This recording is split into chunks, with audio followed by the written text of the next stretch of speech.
Alrighty, so I've got part 2 of the Twilight of the Republic spoilers.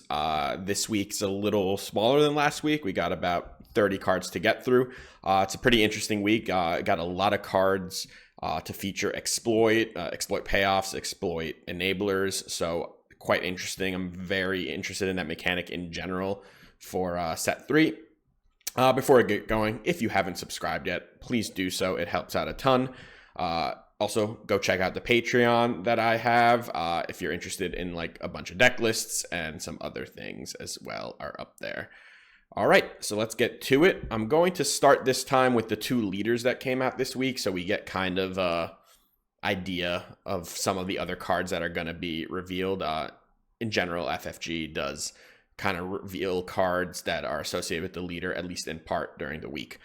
So the first one we got was Padme Amidala. It's a 5-cost deploy leader. She has Coordinate, Action, Pay 1, search the top 3 cards of your deck for a Republic card, reveal it, and draw it. So you can only activate this leader ability when you have 3 units in play, which is difficult, right? That ability is not going to be live on the first turn or most likely second turn in the game, right? It's going to be difficult to get that ability live for her leader ability, but of course, exhaust to what is essentially draw one of the top 3 cards of your deck, if of course you've built your deck to be primarily Republic, is pretty strong. Although, you know, we've had a draw effect on a leader before in Cassie, and that was also pay 1 and draw. Turns out that ability backed up by that leader was not particularly strong, but we'll see if Padme will be better. Her unit side is much more interesting to me because it's a 2/7 for 5, right? So I really like 7 health on a 5 deploy. We haven't gotten that very much. Notably, we've gotten Boba Fett, who's really, really strong. We've got Krennic, who, although may not be one of the top tier leaders right now, certainly was in set 1 and still has a ton of play, right? He's also a 2/7. Now, Padme has Restore 1. You know, that's pretty minor, but not terrible. She's Naboo Republic official, and then she still has that Coordinate ability. Now it's an on attack. Search the top 3 cards of your deck for a Republic card. So of course she is a unit, so you only need 2 other units once she's in play to activate that ability. She's also a pretty sturdy unit, so there's a good chance she'll be able to live. So as long as you can, you know, have some other fodder around, you should be able to get a little bit of draw action going on from here. So of course, number 1, can't tell you how good Republic deck is going to be yet. We do have some interesting Republic synergy cards. We talked about a lot of them last set, like the one that buffs a unit and lets it attack, sort of like the Fleet Lieutenant clone for Republic units. It seems that Republic is also going to focus a lot on the clone synergy and units that make clones, which is obviously going to help Coordinate also, which she's both, right? Coordinate and Republic. I'm not super excited about Coordinate yet in general. I think it's going to be a little difficult to keep it triggered a lot of the time, especially if your opponent's trying to shut it down, importantly. And I think her leader ability is not that great. It costs 1 and has that Coordinate restriction, but I do actually really like the unit side of this leader. 5 deploy is the sweet spot. It's good. Her stats, although not very aggressive, 7 health, very good. So I think there's some hope to build around this to create like a flood board and then be able to refuel with the draw. All right, the other leader that we got is Count Dooku. Now this is a 7-cost deploy. He has Action, Exhaust, play a Separatist card from your hand. It gains Exploit 1. So one thing to note here is if a unit already has exploit and it gains this exploit 1, it just like adds the exploit. So if some Separatist unit, let's say Gore from the last review, that legendary that has 12, that costs 12 and has exploit 3, well, with Dooku he could be an exploit 4 theoretically, right? 1 plus 3. It has to be a Separatist unit for Dooku's ability, but giving any unit the potential to have an extra 2 cost reduction, which is what exploit 1 is pretty strong. I like resource cheating. Exploit is resource cheating, and this is a leader that enables more resource cheating. You look at all the leaders we've had that do resource cheating, both Hans, Boba Fett, they tend to be good and get played, right? maybe this will be too narrow because it only works on Separatists, but I think it's probably pretty strong. The unit side, of course, we said 7 cost deploy. He is huge. He's a 5'9". That's bigger than Darth Vader at that 7 cost. It's basically, it's the same amount of total stats as Palpatine, who's a 4'10". He's got 4 Separatist and Sith traits, so Force is good. We know there's some Force payoffs. Separatist also has some synergies in this set. Haven't seen any Sith yet, but we might. He has Overwhelm, which is great, right? Extra damage that he's going to be able to push. And his on attack now, similar to his leader, but works a little differently. It says the next Separatist card you play this phase gains exploit 3. So because it's the next Separatist card, it means that if you play a card that doesn't have the Separatist tag after you attack with Count Dooku, you can still then get this triggered later, right? It doesn't say the next card you play.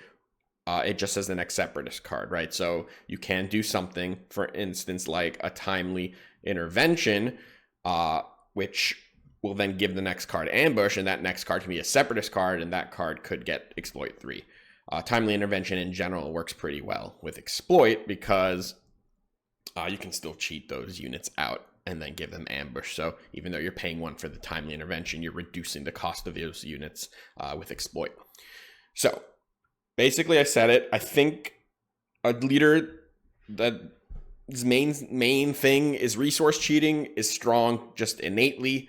Of course, it's going to depend a lot on Separatists, what kind of payoffs we have, what kind of good Separatist cards that don't have exploit but become kind of busted if you give them exploit, or what kind of Separatist cards have like a small exploit that can become kind of crazy with a really big exploit. The blue board wipe that we talked about last set has a Separatist tag, so you can give it an extra exploit, make it even cheaper. Of course, you need the fodder, so you need the enablers are the most important part of this. The units that make droids, the units that die into droids, that just keep your board with things in it, so that you have this fodder to use the exploit. But this is so far the leader I'm most interested in. Don't know if it's going to be the most powerful, but it certainly has the most has the most innately powerful ability, right, of any leader that we've seen yet, because of resource cheating. The stats are fantastic. Of course, he's in green villain, which means he's got the access to ramp as well. So I like it, and we're going to see what kind of things we can build with Count Dooku. All right, so these are not new previews. It's Darth Maul and Ventress, but we did get their rarities now, so I wanted to put it up here. Darth Maul is going to be a legendary. Asajj Ventress is an uncommon. Talked about these 2 cards in the previous review. All right, Clone Wars. This is a 2-cost green event. It says pay any number of resources, create that many clone trooper tokens. Each opponent creates that many battle droid tokens. So this is not an early card at all.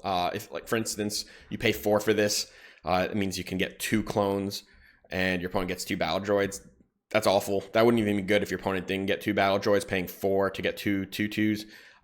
But what the whole point of this card is to make a giant army later in the game, right? Like, you pay 10 resources, you make 8 2/2s, your opponent gets 8 1/1s, and your 2/2s kill your opponent faster than their 1/1s do, right? You do more damage quicker.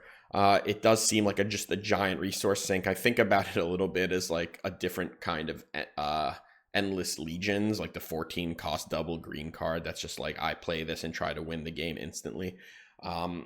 It sort of feels to me like that.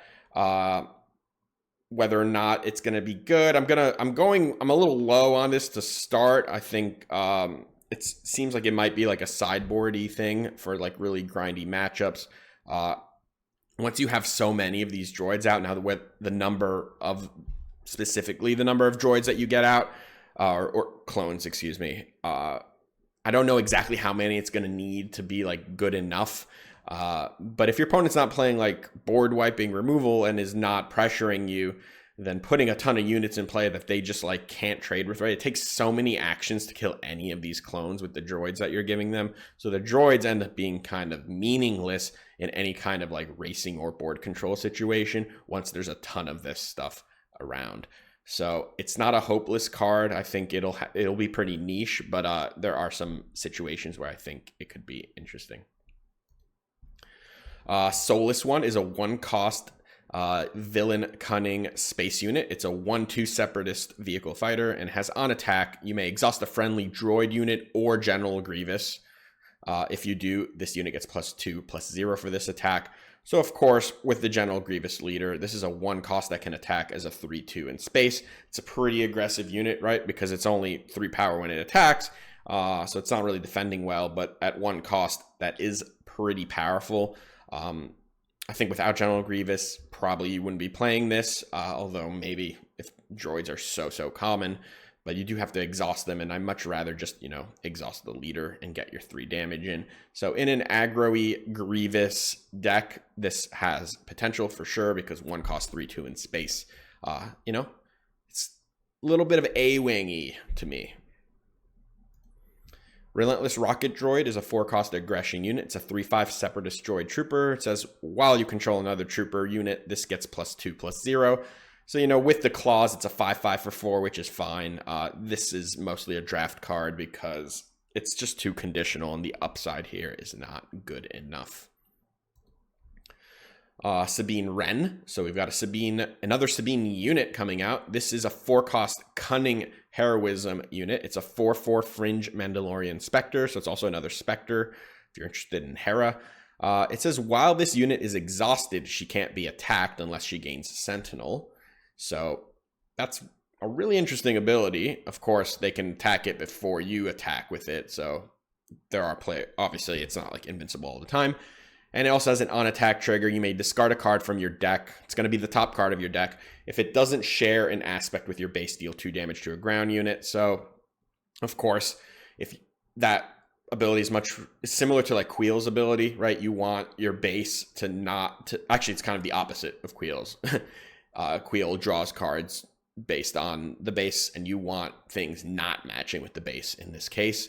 So, if you're playing, let's say you're playing the Sabine leader with this, so you're playing a red-yellow deck, you've got a yellow base, you want most of your cards in your deck to be red so that this ability would be better. The stats, they're actually not that impressive. 4/4 for 4 is kind of outclassed by a lot of things these days. The on-attack ability is good if it's consistent. And of course, the other ability is also a little bit of on attack, because you need to attack with it so that she can be exhausted and then become invincible. So maintaining initiative with a card like this is going to be very important so that you can keep it invincible.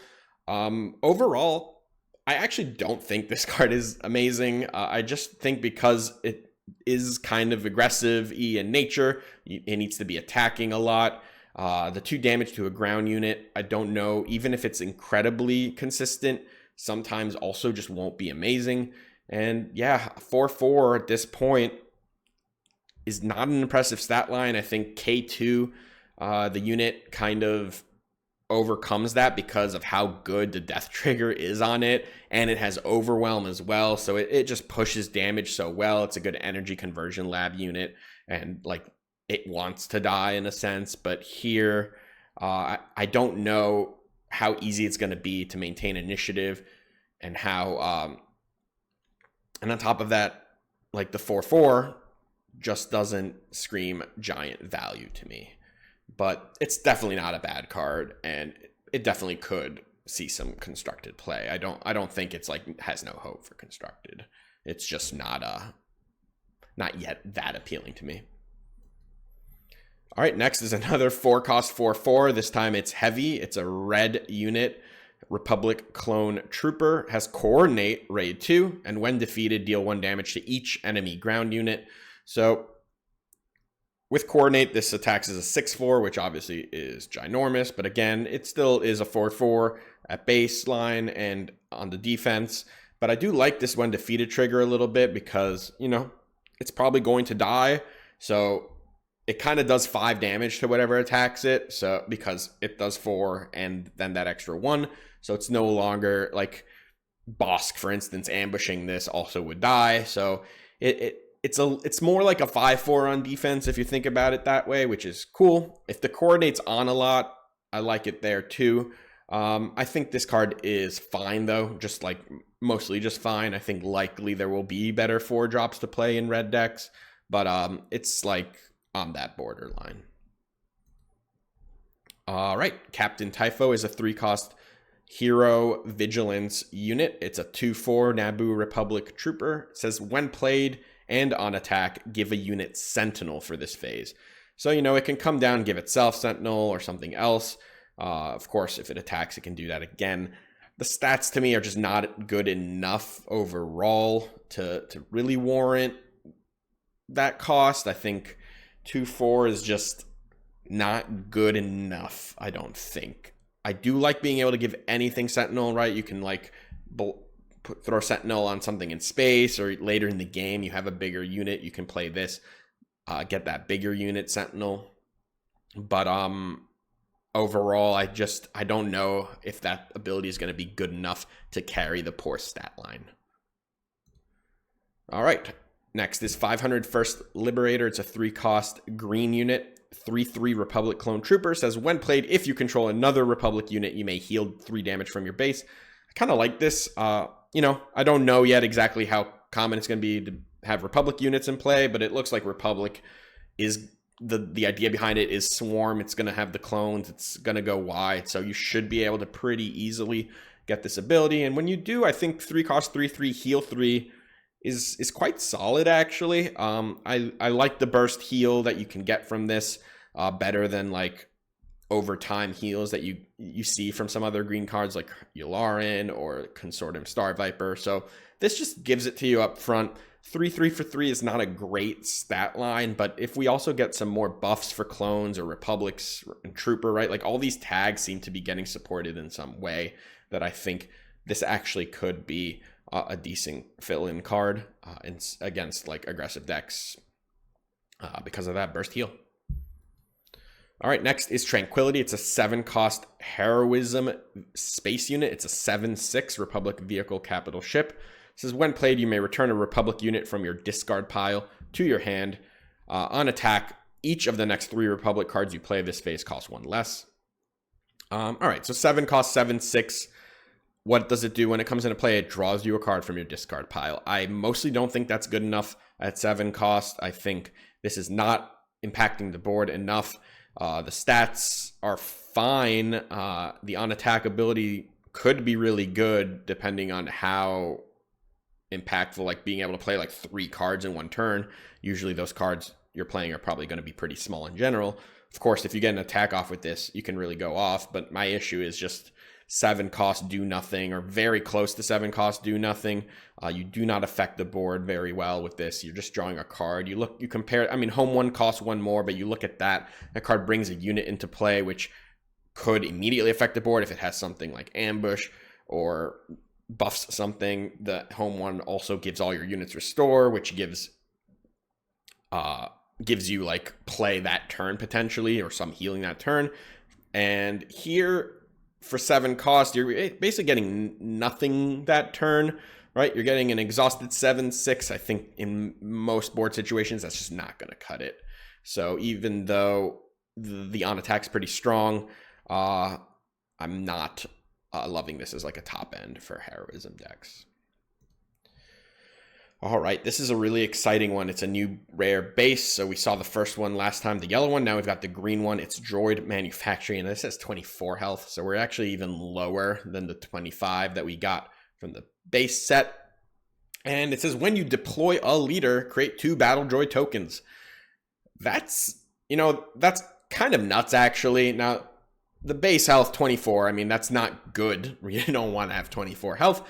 A lot of people don't even like having 25 health. It's definitely less than that. But the way I read this ability is kind of your next big card costs 4 less. Like in my head, that's what I'm thinking about doing this with this.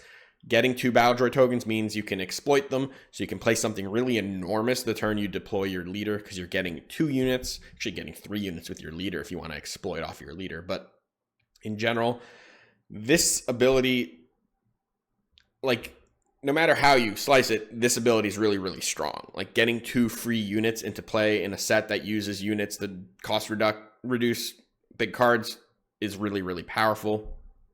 The issue, of course, is 24 health. Gonna have to see what the feel is. The other issue is it's conflicting with Energy Conversion Lab, which is an amazing card in its own right. So you got 2 rare bases to choose from, and then also decide if you want the 30 health. But certainly I think you can play around with this. I think it helps you enable that board wipe that I talked about at the end of set 1, that Separatist one, that you can destroy your opponent's board for 7 cost if you have enough exploit units. Here's 2 free units that you can do pretty early with your leader deploy, potentially turn that board wipe on really early. Overall, this card's pretty exciting. All right, Grenade Strike is a 2-cost red event. It says deal 2 damage to a unit. You may deal 1 damage to another unit in the same arena. So it's like the droid killer in a sense, right? It's not great actually at clones, right? It can kill 1 clone, but it can't kill 2 clones. But it does kill 2 droids. It does kill like a small unit in a droid. I think the rate on this is too low actually, but it's not a bad card. It's just I don't think it's going to end up being good enough. All right, next up we've got Rush Clovis. It's a 4-cost villain cunning unit. It's a 3/5 Separatist official with raid 2. On attack, if the defending player controls no ready resources, create a battle droid token. So, you know, this card's solid. This can attack, or this attacks as a 5/5, which is good for a 4-cost unit. 3/5, I like that stat line in general better than 4/4. It lives into more things. The on-attack ability, I don't know how consistent that's going to be. Of course, your opponent knows this exists, right? So unless they absolutely have to exhaust their resources before you do this, you're not going to often get that battle droid. But I think this also works pretty well with something like Energy Conversion Lab or other ambush enablers, because that's a bigger opportunity for you to get that attack in when your opponent doesn't have any resources up. Overall, this is a pretty solid card. Yeah, that's what I got. All right, next is a 2-cost villain aggression unit. It's 00M series officer. It's a 2/1 Separatist droid. When defeated, deal 2 damage to a base. So this, you know, droids look like they'd be more aggressive. We're pushing more aggro for villain than we had in set 1. I don't think this card is amazing. Of course, dealing 2 to your opponent's base is solid, but the card itself is likely not going to do much more than that most of the time, unless we get tons and tons of more droid synergy. But overall, I don't think this one is the constructed payoff we want, but it is kind of showing us a little bit about what droids are about. Next, we've got Squadron of Vultures. Now, this is a 6-cost villain aggression space unit. It's a 5/4 with exploit 3. Exploit 3 can make this cost 0. You know, this is a solid payoff. I think mostly this looks to me like a draft card. I think sacrificing 3 units to get a 5/4 in space is good, but that is putting all your eggs in one basket a little bit, and this unit itself doesn't seem to be worth putting all your eggs in its basket. All right, next is an exciting one. This is a 3-cost villain command space unit called Magna Guard Wing Leader. It is a 3/4 Separatist vehicle fighter that says action. Attack with a droid unit, then attack with another droid unit. Use this ability only once each round. So that is an action, not an attack trigger. So you can do this the turn you play it. You can do it after you attack with this. Now, at baseline, you've got a 3-cost 3/4 space unit, so that's already good. That's kind of what's exciting about this, is that this is not, like, its stats were not taxed because of this ability. The ability is kind of being free-rolled. Being able to double attack with droids potentially seems pretty good to me. Action sheeting is always solid. If droids do go wide enough that that action sheet is relevant, this is going to be really exciting, because the floor on this is so high just by it being a 3/4 space unit that we're just happy to have it. All right, next is Kanani. This is a 6-cost command villain unit. It's a 5/7 Separatist droid. It says on attack, you may choose another unit. If you have the initiative, you may choose 2 units instead. Give each chosen unit +2/+2 for this phase. You know, this is pretty good with Energy Conversion Lab, because you get to attack with a big chunker and then buff another one of your units. But past that, I don't think this card is good enough. It's at 6 cost. I'm not getting enough when I play this to want to do it. Even on the attack, you're throwing buffs on other things. There's still time for your opponent to interact with those other things. Overall, not very high on Kanani personally. Next, we've got Tactical Droid Commander. This is a 5-cost Cunning Villainy unit. It's a 4/4 with Exploit 2, so it can reduce itself down to 1 cost. It says when you play another Separatist unit, you may exhaust a unit that costs the same as or less than the played unit. So you can get this out. Then the next unit you play kind of comes equipped with a bamboozle or whatever exhaust effect you want to call it. But it only can exhaust things that cost the same as it. 4/4 for 5 obviously is not good. If you can exploit this out early enough that that 4/4 stat line is decent, like on turn 2, which you can do if you exploit something on turn 2, then that's like really where it's interesting to me. But overall, I think it's not going to be the exploit payoff we're looking for. All right, Zero the Hutt is a 5-cost Cunning Villainy unit. It's a 2/8 Underworld Hutt. It says when played, for each opponent, you may exhaust a unit that player controls. So bam, up front, you just get to exhaust something. Also has on attack, for each opponent, you may exhaust a resource that player controls. This card's pretty annoying. Now, the stat line's not impressive in terms of like pressure, but it is kind of a stally card, right? You play it, you immediately get to exhaust something, even if it's a leader. So that's important. The on attack is really annoying. Like your opponent needs to play an initiative game with you. If them getting one of their resources exhausted kind of bricks their turn, they kind of will have to claim to prevent you from just shutting down a resource. 8 health naturally makes this tough to kill. So your opponent needs to spend a lot of resources. I think it's pretty good. I don't think it really fits into like what Yellow Cunning has done so far because it's not a very aggressive card. I don't really want to pay 5 for a 2/8 in my Boba tempo decks. But I might want to pay 5 for it in stally other decks. So I think overall the package here is pretty good. We just have to see if it works with some other Villain Cunning stall style builds. All right, next is Wartime Trade Official. It's a 2-cost Vigilance Villainy unit. It's a 1/3 Separatist Official. When defeated, create a Battle Droid token. So I like that it dies into a unit that obviously gives you like exploit fodder. It is an official, so that 2 cost into 3 cost. Right now, the only thing that really matters for official is the Emperor's Royal Guard, which would get Sentinel if you played this on turn 1. The stats, of course, on this are not good.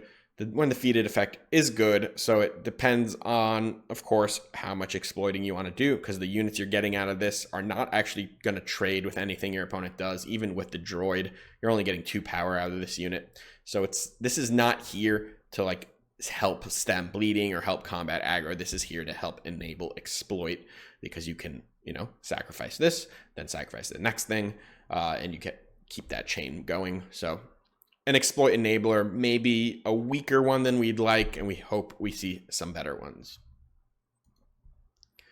This card's pretty cool. It's a 3-cost Calculating Magna Guard. It's a villain vigilance card. It's a 3/4, so the stat line for 3 cost is there. It says when played and when a friendly unit is defeated, this unit gains Sentinel. So it comes down as a 3/4 Sentinel for 3, which is great. I think that's very, very good. This easily replaces all these like cell block guards and phase troopers out of any deck playing Darth Vader, in my opinion, just because that Vader is going to pull out a 3/4 Sentinel. It's just better than the other units.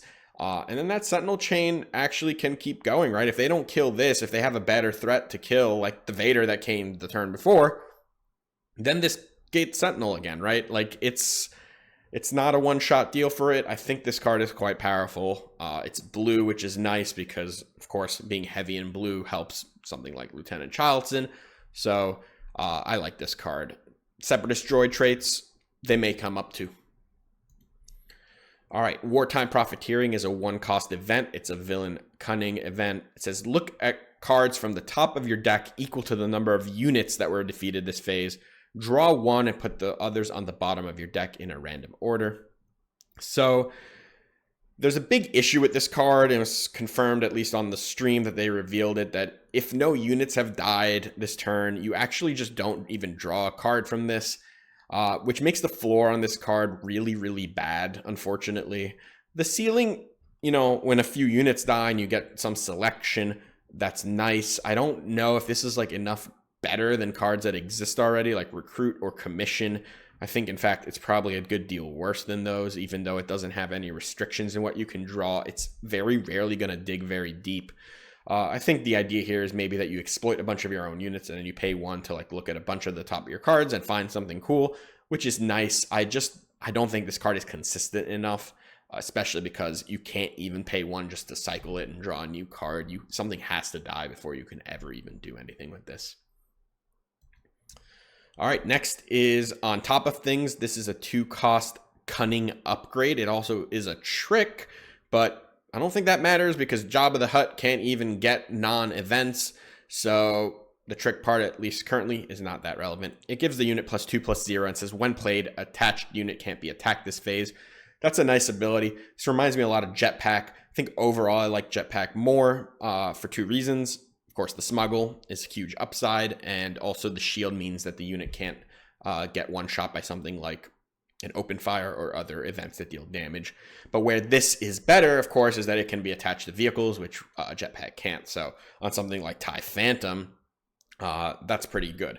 I think this card is solid. It's just going to depend on how many of these upgrades we can fit into a deck, but it certainly could fit in with a deck that is high on upgrades. We look at decks like Kylo right now or Gar Saxon.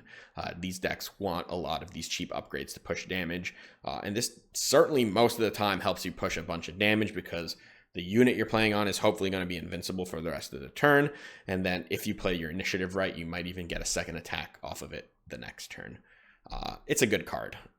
Just fills a very similar niche to Jetpack currently. All right, next is Outspoken Representative. It's a 2-cost Vigilance Heroism unit. It's a 0/3 Republic official. It says while you control another Republic unit, this gains Sentinel, and when defeated, create a Clone Trooper token. If this had the Sentinel up front, I'd like it a little better. I think 0/3, unfortunately, even when it has Sentinel, it's just dying for free. So it does protect your life. You do get a little bit of value, get a clone trooper. So it's not helpless. It's not hopeless.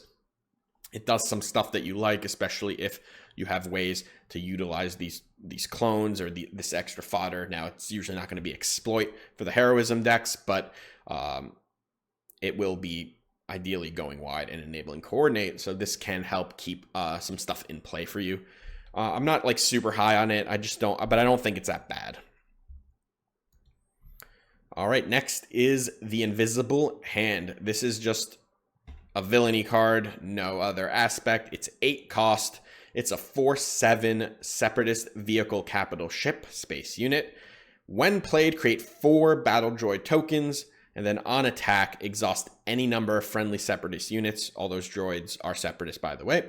Deal 1 damage to the defending player's base for each unit exhausted this way. So 8 cost, create 4 Battle Droid tokens. Now, I talk a lot about how I don't like giant units that don't do anything when they come into play, and this kind of doesn't really affect the board the turn it comes into play. All the Battle Droids are also going to be exhausted. I'm a bit higher on this than I would be typically for cards like this, just because you're creating 5 units for the cost of 1, which naturally, we're talking about exploit a lot. That is a massive enabler for exploit. It's a massive enabler for the board wipe that we talked about. I keep mentioning that card. Something like Gore, these units, these massive payoffs that you can get from exploit. This kind of turns them all on. Like, it's just going to be hard unless your opponent's playing like Overwhelming Barrage to immediately delete everything from your board for them to defeat everything you made this turn, right? You're getting 5 units. This unit itself, it's fine. I think the ability is okay.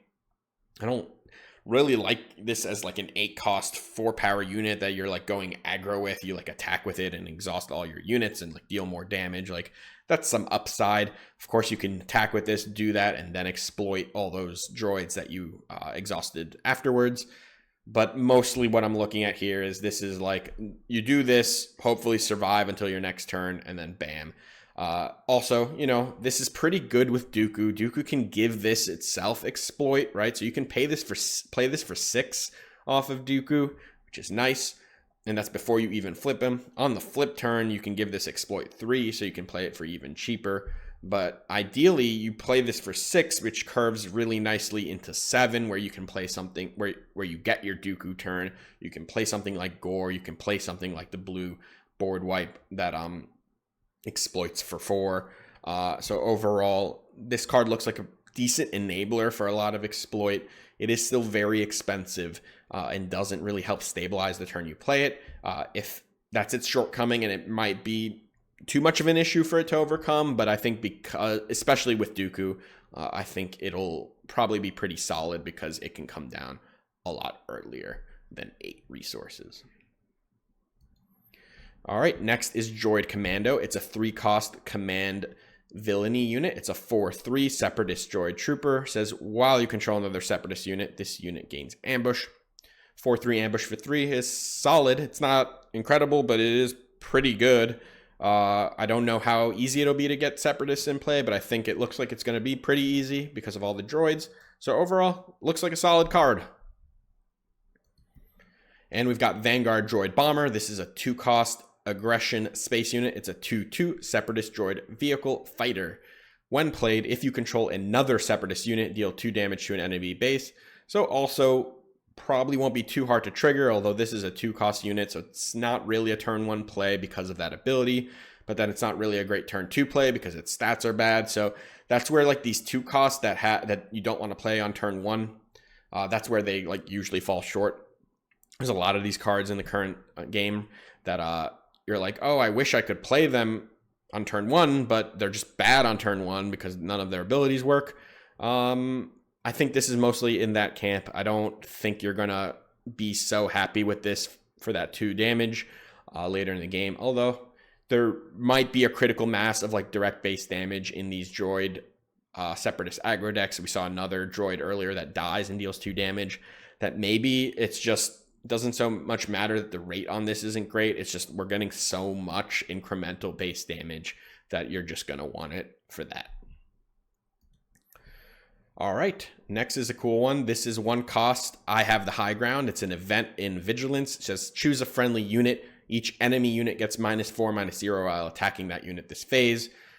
You want to put this on a Sentinel, and then your opponent just kind of like doesn't attack for a whole turn. So think 1 cost, potentially like delay a full turn of your opponent's attacks.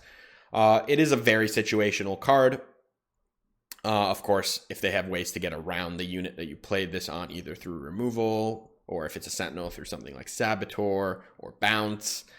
There's a lot that can go wrong for a card like this, but it is very cheap at only 1 cost to potentially like brick an opponent's turn just by like shrinking everything. But remember, it doesn't really do anything if your opponent isn't going to be has to attack into your units. The other use case is, of course, protecting some high value unit that you have that was going to be killed that turn by some attack.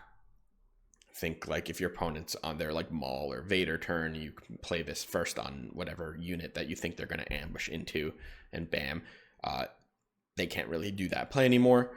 The card is very interesting. It is also very situational and has like fail cases, so I don't know if it'll end up making the cut in a lot of decks, but it certainly could be interesting to play around with. All right, we've got Confederate Courier. This is a 2-cost command villainy space unit. It's a 2/1, and it says when defeated, create a battle droid token. So this is a fodder creator. We're getting a few of these. I don't hate this one, especially if we're going to see 2 health space units for this to trade into. That'll really up the value on this, or if there's ways to like buff these units to have +1 attacks so that they can trade more effectively. But, you know, I think this is solid. Of course, like all this stuff that dies into more stuff, it's asking you to play exploit, right? You need a critical mass of enablers and a critical mass of payoffs. So it's all pieces of the puzzle that we're going to have to explore together once we get more of the set. All right, and the last card today is Maz Ameda. This is a 2-cost double command unit. It's a 0/4 Republic official, so it's got that official tag again for the Emperor's Royal Guard. It says when you play another unit, you may exhaust this unit. If you do, search the top 4 cards of your deck for a unit, reveal it, and draw it. So unit. Keep saying the word unit. This is kind of not a unit. This is more of like this static effect that's going to try to draw you cards. It is not participating in combat at all. Think like a little bit like Dr. Pershing to generate card advantage. Of course, Pershing does it much easier because he just exhausts himself. But this can potentially go off even more because you can play more than one unit in turn. It also gives you a lot of selection. It's not just drawing the top card. You search the top 4, which is quite good. Of course, these cards are always really good into particular matchups, usually into grindier control decks or like heavy mid-range decks, and are really, really, really slow into aggro. And it all comes down to like, can this fit?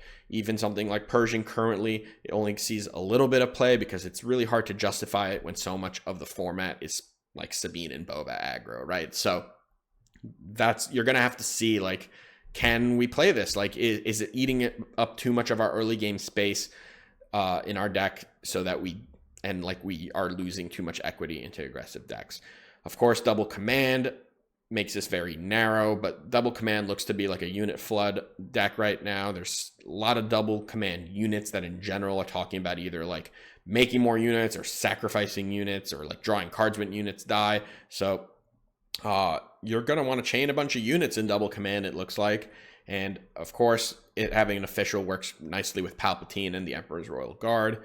I like that aspect of it quite a bit. It's got the Republic trait as well, if that's going to matter in like a double command heroism deck, which also looks like it could potentially do a thing with all the clones and going wide. So remember that tokens coming into play are not played, so those aren't drawing you cards, but this card's pretty nifty.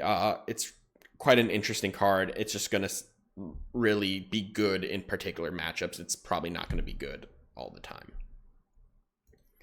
All right, that's the end of part 2. Hope you liked it. Of course, let me know what you think in the comments. Any cards that you think have more potential than I thought or less potential. And yeah, check out the Patreon, subscribe to the channel, and until next time, take care.